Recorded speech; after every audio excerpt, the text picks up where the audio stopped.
Assalamualaikum warahmatullahi wabarakatuh. Pada era globalisasi saat ini, perkawinan antara warga negara yang berbeda kewarganegaraan semakin sering terjadi. Namun ketika muncul konflik dalam rumah tangga, persoalan yang dihadapi tidak hanya berkaitan dengan hukum keluarga, tetapi juga terdapat melibatkan hukum perdata internasional. Salah satu contohnya terdapat dalam putusan nomor 313-PDT-G-2021-PA-DPS yang diperiksa oleh Pengadilan Agama Denpasar. Perkara ini melibatkan seorang warga negara Inggris dan seorang warga negara Indonesia yang terikat dalam perkawinan campuran. Perbedaan kewarganegaraan tersebut menimbulkan pertanyaan hukum yang menarik, yaitu pengadilan mana yang berwenang mengadili dan hukum negara mana yang seharusnya diterapkan. Melalui kasus ini akan dibahas bagaimana hukum perdata internasional digunakan untuk menyelesaikan sengketa perceraian dalam perkawinan campuran. Saya di sini akan mengidentifikasi hukum mengenai perkara pengadilan agama yang berada di Denpasar memiliki kewenangan mengadili perceraian WNA dan juga WNI. Nah, sehingga untuk pada beberapa pertanyaan, yang pertama, bagaimana pemenang pengadilan agama Denpasar bisa mengadili kasus perceraian tersebut antara WNA maupun WNI. Dan yang kedua, apakah Inggris mengakui perceraian tersebut? Nah, kita lihat dari yang pertama, status personalnya, yang dimana si tergugat dia seorang WNI yang lahir di daerah Kupang, sehingga dia masuk asas ius soli, dan sehingga status WNA yang berada di Inggris dia berdomisili di daerah Denpasar, sehingga dia memanut pada asas domisili of choice, sehingga mereka berdua mengikuti aturan hukum yang berada di Indonesia selama WNA tersebut tinggal di Indonesia. Kita lihat pada jurisdiksinya, yang dimana ada dua prinsip, yaitu sequatur forum rei, yang dimana tergugat berada di daerah Denpasar, dan juga si penggugat yang berdomisili di daerah Denpasar. Maka pemenang peradilan agama Denpasar paling mumpuni untuk kasus perceraian tersebut. Nah, sehingga kita lihat dulu pada titik pertaliannya. Yang pertama, pada titik pertalian primernya, yang dimana unsur asingnya pada warga negaranya berbeda, yang dimana si tergugat adalah warga negara Indonesia dan juga yang menggugat ialah warga negara asing. Menuju pada pertalian sekundernya, yang dimana si penggugat bisa menggunakan asas lex loci celebrationis, yang dimana perkawinan tersebut dilangsungkan di daerah Indonesia, lebih tepatnya pada Kupang, daerah Kupang. Maka kasus tersebut bisa masuk pada hukum Indonesia. Nah, kita melihat pada kualifikasi primernya, yang dimana diskualifikasi tersebut masuk karena perceraian gugat, yaitu istri menggugat perceraian tersebut. Dan kita masuk pada ranah kualifikasi sekundernya, yang dimana ada terletak pada perkawinan tersebut dan perceraian tersebut pada UU Perkawinan pasal 49 nomor 3 tahun 2006, dan dimana keduanya itu beragama Islam, sehingga perceraian tersebut bisa masuk pada ranah UU Perkawinan dan juga pada KHI. Dalam putusan Pengadilan Agama Denpasar nomor 313 tahun 2021 terdapat unsur asing karena perkawinan dilakukan antara WNI dan WNA asal Inggris. Menurut teori teritorial, suatu negara berhak menerapkan hukumnya terhadap peristiwa hukum yang terjadi di wilayahnya. Pada kasus ini, perkawinan dilaksanakan di Indonesia. Para pihak tinggal di Indonesia dan gugatan perceraian diajukan di Pengadilan Agama Denpasar. Oleh karena itu, Indonesia memiliki kewenangan untuk mengadili perkara tersebut. Hal ini sesuai dengan asas locus recit actum dalam pasal 18 AB yang menyatakan bahwa suatu perbuatan hukum tunduk pada hukum tempat perbuatan itu dilakukan. Dengan demikian, meskipun salah satu pihak adalah warga negara Inggris, hukum yang dilakukan tetap hukum Indonesia dan perkara dapat diperiksa oleh Pengadilan Agama Denpasar. Menurut teori seputar modern, jika suatu perkara mengandung unsur asing, maka harus ditetapkan terlebih dahulu hukum mana yang memiliki hubungan paling erat dengan suatu peristiwa tersebut. Pada kasus ini, meskipun salah satu pihak merupakan warga negara asing, akan tetapi pelaksanaan perkawinan dilakukan di Indonesia. Para pihak juga berdomisili di Indonesia dan gugatan diajukan ke Pengadilan Agama Denpasar. Oleh karena itu, hukum Indonesia merupakan hukum yang paling relevan untuk diterapkan. Kasus ini berbeda dengan perceraian WNI yang diputus oleh pengadilan luar negeri. Dalam hukum perdata internasional, muncul isu yakni pengakuan putusan asing atau eksekuatur. Putusan yang telah sah diakui di luar negeri belum serta-merta dapat berlaku di Indonesia, karena Indonesia perlu menilai apakah putusan ini dapat diakui dan tidak bertentangan dengan ketertiban umum nasional. Berdasarkan analisis teori sekolah modern, pengakuan putusan asing bergantung pada sejauh mana putusan tersebut dapat diterima dalam sistem hukum Indonesia. Oleh karena itu, putusan perceraian yang dilakukan di negara lain tidak otomatis langsung berakibat hukum di Indonesia. Berbeda dengan kasus ini yang diputus oleh pengadilan di Indonesia, sehingga putusan tersebut langsung memiliki kekuatan hukum dan dapat dilaksanakan di wilayah Indonesia tanpa pengakuan putusan asing. Selanjutnya, saya akan menganalisis kasus ini menggunakan teori analisis kepentingan negara dalam hukum perdata internasional. Teori ini pada dasarnya melihat negara mana yang memiliki kepentingan hukum paling besar terhadap suatu perkara yang mengandung unsur asing.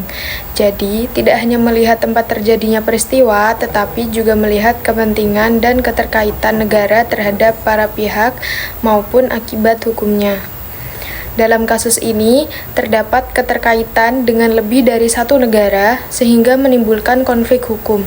Oleh karena itu, perlu dianalisis negara mana yang paling berkepentingan untuk menerapkan hukumnya. Jika dilihat dari fakta kasus, Indonesia memiliki kepentingan hukum yang kuat karena salah satu pihak merupakan warga negara Indonesia dan akibat hukumnya juga akan berdampak di Indonesia.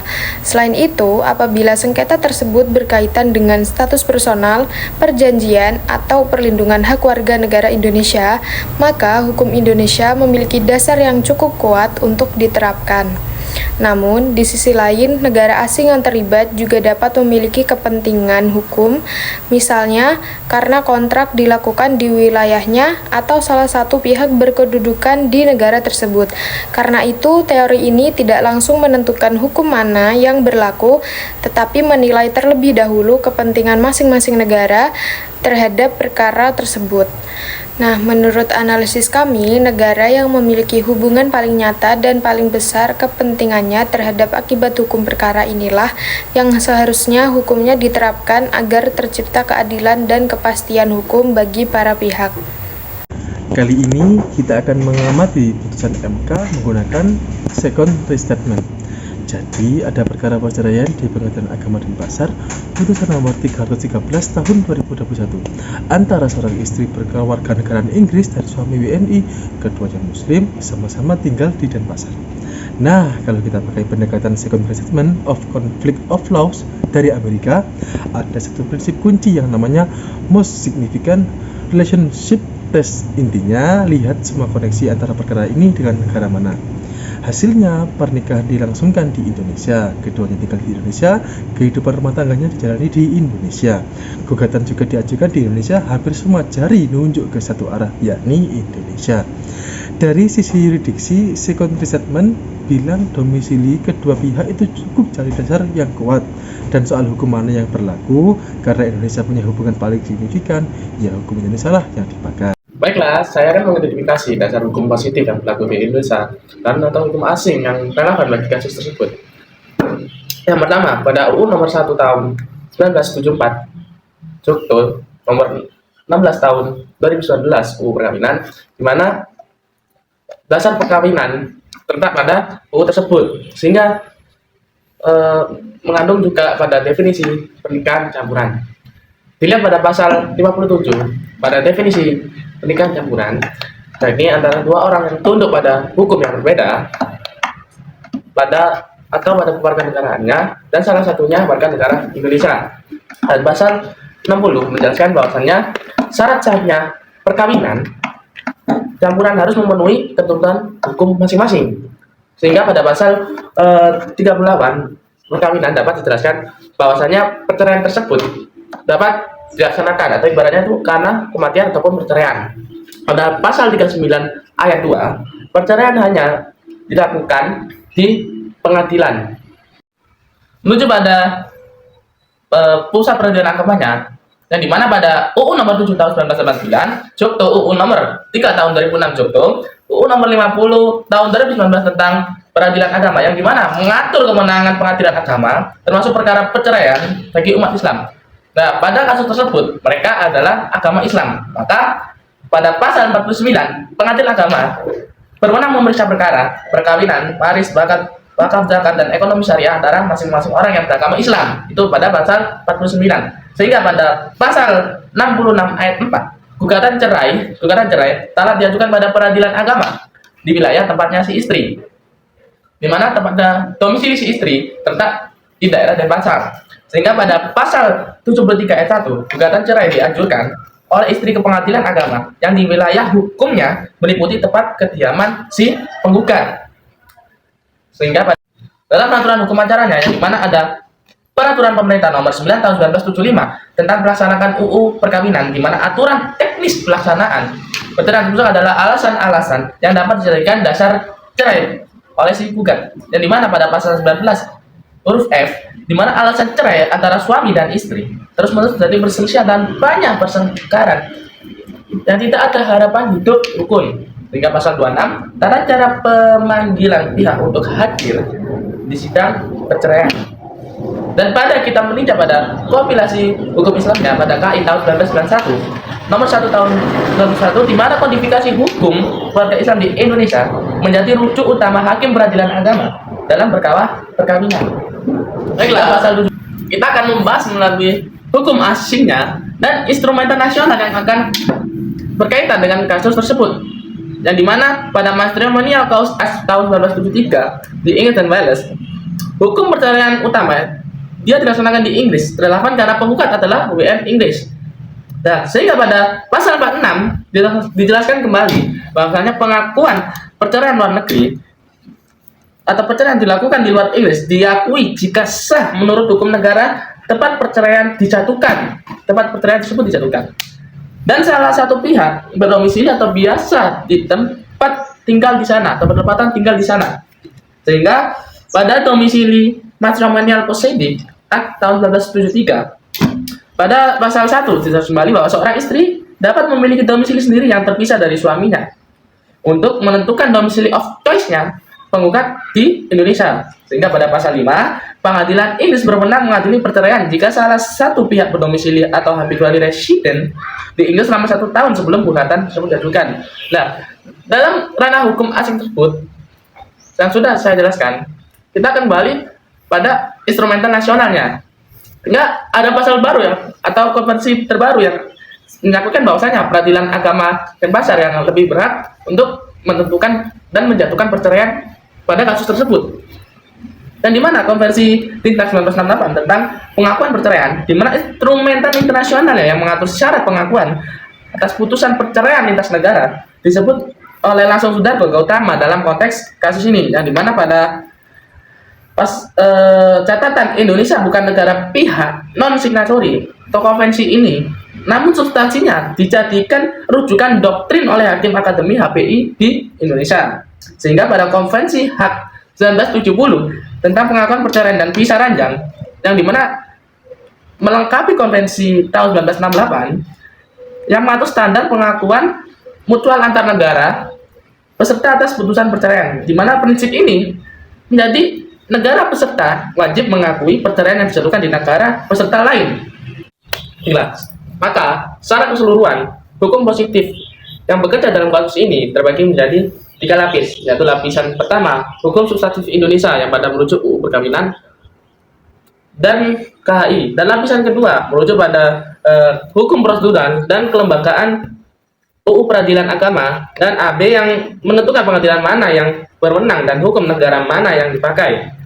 Sehingga pada lapisan ketiga atau hukum asing dan internasional, di mana pada Matrimonial Clause Act 1973 dan Konvensi Den Haag yang relevan untuk menilai apakah putusan pengadilan agama Denpasar ini akan diakui di Inggris sebagai negara asal si penggugat. Titik kritis yang perlu diperhatikan karena Indonesia hukum bukan peserta Konvensi Den Haag tahun 1968 dan 1970. Nah, pengakuan putusan ini di Inggris sepenuhnya bergantung pada ketentuan pasal 46 Matrimonial Clause Act 1973 yang mensyaratkan bahwa salah satu pihak harus berdomisili atau biasa bertempat tinggal di Indonesia, sehingga pada keberadaan KIT tes penggugat menjadi bukti kunci untuk memenuhi syarat pengakuan perceraian tersebut. Baik, hari ini saya akan memaparkan tentang kritis dari artikel tersebut menurut pandangan mahasiswa. Jadi, artikel ini itu cukup baik dalam menjelaskan kewenangan pengadilan agama dan pasar dalam menangani perceraian antara WNI dan WNA melalui pendekatan hukum perdata internasional. Dalam hal ini, penulis itu mampu untuk mengaitkan teori seperti status personal, yuridiksi, spirit taut, dan lex causa dengan fakta kasus secara sistematis sehingga pembahasan terasa runtut dan mudah dipahami. Selain itu, penggunaan dasar hukum seperti Undang-Undang Perkawinan, KHI, dan Algemene Berpangilingan atau AB memperkuat argumentasi bahwasannya hukum Indonesia tetap berlaku dalam perkara tersebut. Namun artikel ini tuh masih memiliki beberapa kelemahan, diantaranya adalah bahasannya yang cenderung terlalu deskriptif dan lebih banyak mengulang teori dibanding memberikan analisis kritis terhadap kemungkinan konflik hukum antara sistem hukum Indonesia dan sistem hukum Inggris. Penulis juga dirasa kurang membahas dampak terkait praktis putusan bagi pihak WNA, misalnya terkait pengakuan putusan perceraian di negara asalnya. Selain itu, beberapa referensi tampak kurang akademis karena mengambil sumber dari website hukum, sehingga kualitas ilmiah artikel dapat dipertanyakan. Sekian dari saya. Salam dari Brunei Darussalam, Karini Hakuni Syafas. Assalamualaikum warahmatullahi wabarakatuh. Berdasarkan pembahasan yang telah dilakukan, dapat disimpulkan bahwa perkawinan campuran dapat menimbulkan persoalan hukum lintas negara yang termasuk dalam ruang lingkup hukum perdata internasional. Dalam kasus ini, Pengadilan Agama dan Pasar dinilai memiliki kewenangan untuk memeriksa dan memutus perkara tersebut dengan menggunakan hukum Indonesia sebagai dasar penyelesaiannya. Kasus ini menunjukkan pentingnya pemahaman terhadap hukum perdata internasional dalam menghadapi hubungan hukum yang melibatkan lebih dari satu negara. Sekian pembahasan yang dapat kami sampaikan. Terima kasih. Wassalamualaikum warahmatullahi wabarakatuh.